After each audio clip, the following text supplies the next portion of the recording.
রাঙামাটি শহরের সবচেয়ে কাছের ইউনিয়ন বন্দুকভাঙা, অথচ বিদ্যুৎ সুবিধা থেকে বঞ্চিত চেঙ্গি নদীর পাড়ের মানুষ। ৬৫ বছর ধরে বিদ্যুতের অপেক্ষায় স্থানীয়রা দিন কাটছে ১৫,০০০ বাসিন্দার।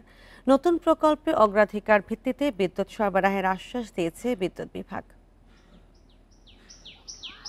চেঙ্গি নদীর পাড়ে বন্দুকভাঙা ইউনিয়ন ১৯৬০ সালে কাপ্তায় জলবিদ্যুৎ কেন্দ্র নির্মাণের কারণে জলমগ্ন হয়।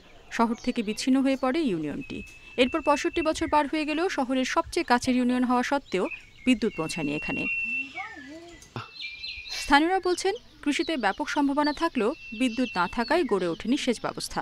এছাড়া ইউনিয়নের ১৫ প্রাথমিক বিদ্যালয় ও ৫টি মাধ্যমিক বিদ্যালয়ে প্রয়োজনীয় সরঞ্জাম থাকলেও মাল্টিমিডিয়া ক্লাস নেওয়া সম্ভব হচ্ছে না। আজও পর্যন্ত আমরা বিদ্যুতের মুখ দেখতে পাইনি। এই কারণে বিদ্যুৎ আমরা পাইনি সেটা আমরা বুঝি না। ইন্টারনেটের ব্যবস্থা ঠিকমতো না হওয়ার কারণে আমরা অনেক তথ্য প্রযুক্তিতে পিছিয়ে যাচ্ছি। তারপরে কৃষি প্রযুক্তিতেও পিছিয়ে পড়তেছি।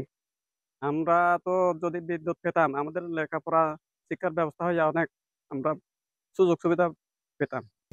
অনেকে সোলার প্যানেল ও জেনারেটরে বিদ্যুতের ব্যবস্থা করতে পারলেও অন্যদের অবস্থা শোচনীয়।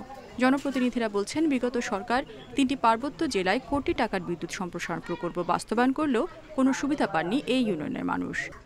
জরিপ করা হয়েছে, এই যে বিদ্যুৎ আসতেছে এই প্রজেক্টে আমি আপনাদের প্রথম প্রায়োরিটি দেব, আবার সেটা চলে যাওয়ার পরে আবার একটা প্রজেক্ট আসলে দিয়ে দেবে। শুধু আশায় আজ পর্যন্ত কোনো কিছু হয় না।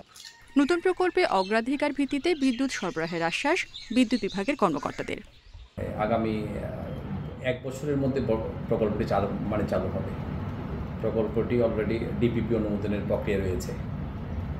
আশা করি উক্ত গ্রামের সমস্যার সমাধান হয়ে যাবে। উপজেলা সদর থেকে এই ইউনিয়নের দূরত্ব প্রায় ২০ কিলোমিটার। ৮৩ বর্গ কিলোমিটার আয়তনের এই ইউনিয়নে ২,০০০ পরিবারের বসবাস। Independent news.